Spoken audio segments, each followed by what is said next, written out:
आज उत्तर प्रदेश में शिक्षक और सरकार में आपसी घमासान मचा हुआ है।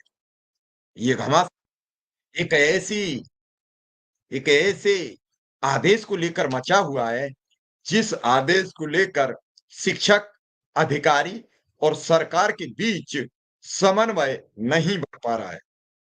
आखिर ऐसी क्या अति आवश्यकता पड़ी, जो प्रदेश में 6 लाख से ज्यादा शिक्षक हैं और उनमें से कुछ शिक्षकों को भी विश्वास में नहीं लिया गया। कुछ शिक्षक संगठनों से भी चर्चा नहीं की गई। ऐसी क्या जरूरत और क्या अकस्मात जरूरत पड़ गई? आप देखिए किस तरीके से इस राज्य में शिक्षा मित्र अनुदेशक जो 9 और 10,000 रुपया मानदेय पाता है, वो अपना 1 महीना कैसे व्यतीत करता होगा, इसकी अधिकारियों को चिंता नहीं है। वो समय से स्कूल पढ़ाने जाता है, इसकी चिंता नहीं है। वो वक्त पर वापस होता है, इसकी चिंता नहीं है। उन्हें चिंता है कि जो अध्यापक नियमित हैं, वो स्कूल नहीं जाते। अरे मान्यवर, उन्हें काम चोरी सिखाई किसने? उन्हें कौन सिखा रहा है ये? पहले उन्हें आप चुनाव की ड्यूटी पर ले जाते हैं, बीएलओ का काम सौंप देते हैं, आप उन्हें जनगणना पर लगा देते हैं, आप मतगणना पर लगा देते हैं, आप पशु गणना पर लगा देते हैं। शिक्षक का काम, उनका जो एग्रीमेंट है, जो उनका एक जियो है, उसमें कहीं ये शब्द अंकित नहीं थे कि हम आपसे मतगणना, जनगणना, अभिगणना, जो कोई गणना सड़ना होगी सब कराएंगे। कहीं लिखा है? क्यों करा रहे हो फिर काम? उसे तो आपने समाज में बदनाम कराने का काम किया, जो आज सोशल मीडिया पर बड़ी ताकत से लोग लिखते नजर आ रहे हैं। आम जनमानस को नहीं पता लगता कि वो सरकार के ही काम से जिला बेसिक शिक्षा अधिकारी के यहाँ गया हुआ है, सरकार के ही काम से वीआरसी गया हुआ है, सरकार के काम से एबीएस दफ्तर गया हुआ है। गांव के ग्रामीण को यह पता है कि मास्टर साहब गैर हाजिर हैं, वो मटर मस्ती में हैं, वो आए नहीं है, वो फ्री का वेतन ले रहे हैं। अरे ये सब किसने साबित किया? शिक्षक को पढ़ाई के लिए छोड़ दीजिए, शिक्षा का अपने आप आयाम बदल जाएगा, परिणाम बदल जाएगा। इसी बेसिक शिक्षा विभाग में पढ़कर लोग आईएएस बनते हैं, आईपीएस बनते हैं, नीट की परीक्षा क्वालिफाई करके डॉक्टर बनते हैं, जेई की परीक्षा क्वालिफाई करके इंजीनियर बनते हैं। उसी शिक्षक पर आप एक ऑनलाइन अटेंडेंस को लेकर कितने घटिया आरोप सोशल मीडिया में लगते नजर आ रहे हैं। आप ही का शिक्षक है, बदनाम हो रहा है आपकी करतूतों के चलते और आपके अधिकारियों के प्रोग्राम के चलते। क्या अधिकारियों ने शिक्षक संगठनों से बैठकर बातचीत की? क्या शिक्षक संगठनों को विश्वास में लेकर यह योजना लागू की? अरे उसके परिणाम, दुष्परिणाम सब पर चर्चा होनी चाहिए थी। उसके लायक माहौल उपलब्ध कराना था। क्या आज नेटवर्क नहीं होगा तो शिक्षक को अनुपस्थिति दर्ज करा के क्या आप उसे मानदेय देंगे, वेतन देंगे? अरे आपने तो फरमान जारी कर दिया, हम वेतन काटेंगे 3 दिन का। आपने फरमान जारी कर दिया, प्रधान देखेगा स्कूलों में जाकर। क्यों शिक्षा का सर्वनाश करने पर तुले हुए हो? मैं अटेंडेंस का विरोध नहीं कर रहा, मैं इतना विरोध कर रहा हूं कि शिक्षकों के साथ बैठकर आज 8 तारीख और 12 तारीख हो गई है, 4 दिन में आप अपने ही कर्मचारियों के साथ बैठकर अब तक समन्वय स्थापित नहीं कर पाई। बड़ी गंभीर चर्चा है। 9-10 हजार पाने वालों के साथ आपकी कोई सिंपैथी नहीं, उनसे कोई चर्चा का विषय वस्तु नहीं, उनसे कोई चर्चा की जरूरत नहीं। टीचर को ऑनलाइन अटेंडेंस में फंसाकर उससे कोई चर्चा की कतई आवश्यकता नहीं। मन क्या है?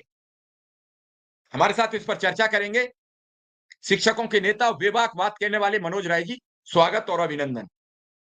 राय साहब के पास सीधा चल पड़ते हैं। आखिर क्या है राय साहब ये पूरा मामला? लोग जानना चाहते हैं कि आखिर किस करवट बैठेगा ये ऑनलाइन हाजिरी का ऊंट।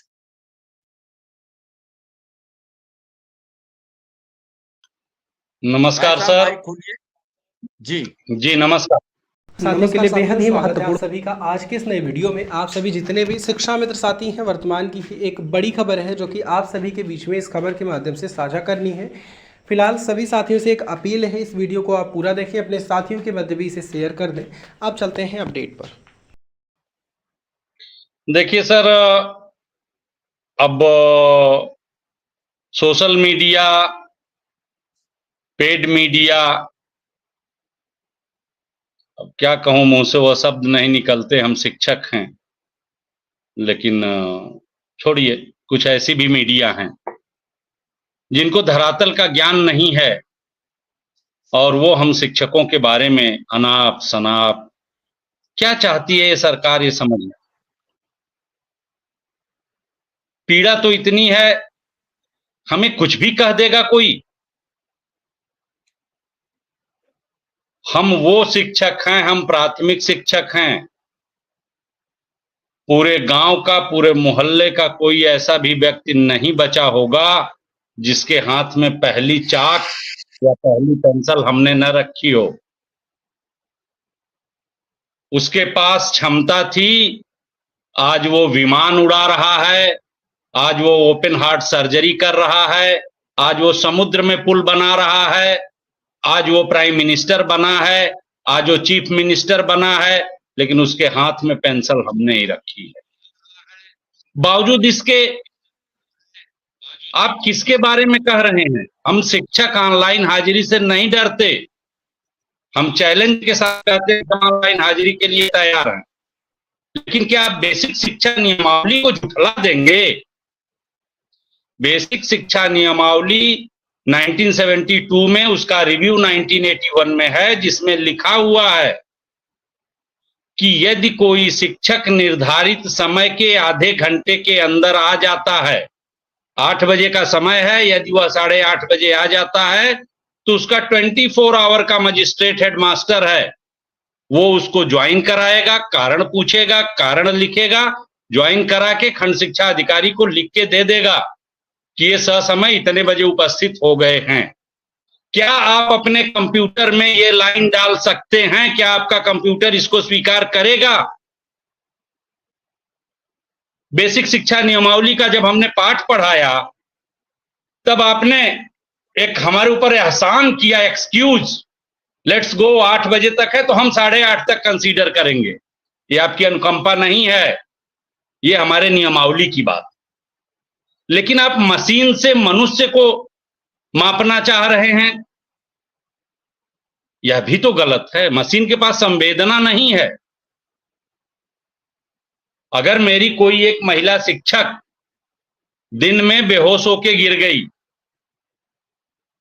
या उस पता चला कि उसका छोटा बच्चा है जो घर है और सीढ़ी से गिर गया, तो हम कंप्यूटर से नहीं कह पाएंगे कि थोड़ा सा समझिए, मेरे दर्द को समझिए और मुझे जाने दीजिए।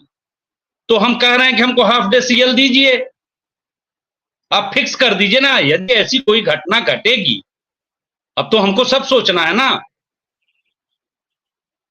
हमारे माता पिता, भाई बहन, घर परिवार, सगे संबंधी, किसी की मृत्यु हो गई तो अभी तक तो ऑफलाइन व्यवस्था थी, यह सभी जानते हैं। माननीय मुख्यमंत्री भी जानते हैं, माननीय प्रधानमंत्री भी जानते हैं, माननीय सचिव भी जानते हैं, माननीय निदेशक भी जानते हैं कि यदि किसी के पिता की मृत्यु हो गई तो उसको 13 दिन दाह संस्कार का जो क्रियाकर्म होता है उसमें घर के बाहर भी नहीं जाना है, क्या क्या नहीं करना है, उसको घर पे रहना है। तो ऑफलाइन व्यवस्था थी तो हम मेडिकल ले लेते थे। अब आपका जो कंप्यूटर है वो कहता है कि 3 दिन से अधिक का मेडिकल लेना तो सीएमओ के पास जाओ। अब बताओ, मेरे घर में किसी की मृत्यु हो गई तो हम 13 दिन वह कार्य कैसे करेंगे? तो आपके मशीन के पास संवेदनशीलता नहीं रहेगी और मशीन से मनुष्य को आप टैली न करो। आपके पास खंड शिक्षा अधिकारी हैं जांच के लिए, आपके पास संकुल शिक्षक हैं, आपके पास एआरपी हैं, और बड़ी सीधी सी बात है सर,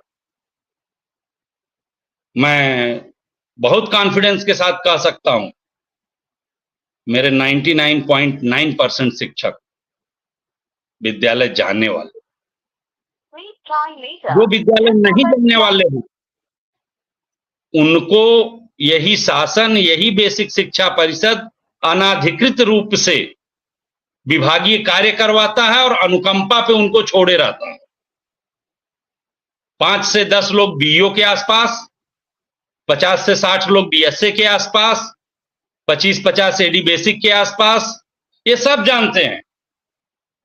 पहले उनको भेज दो ना आप। कोई ऐसा जिला नहीं, कोई ऐसा प्रदेश नहीं, कोई ऐसा ब्लॉक नहीं जहां कुछ ऐसे लोग ना हो। और उसके लिए आप उन शिक्षकों को बदनाम कर रहे हैं जो मेरे जैसा शिक्षक और मेरे जनपद में 10,000 से अधिक शिक्षक हैं जो समय से पूर्व विद्यालय जाते, विद्यालय समाप्त होने के बाद वापस आते। लेकिन ठीक है, अब आपकी क्या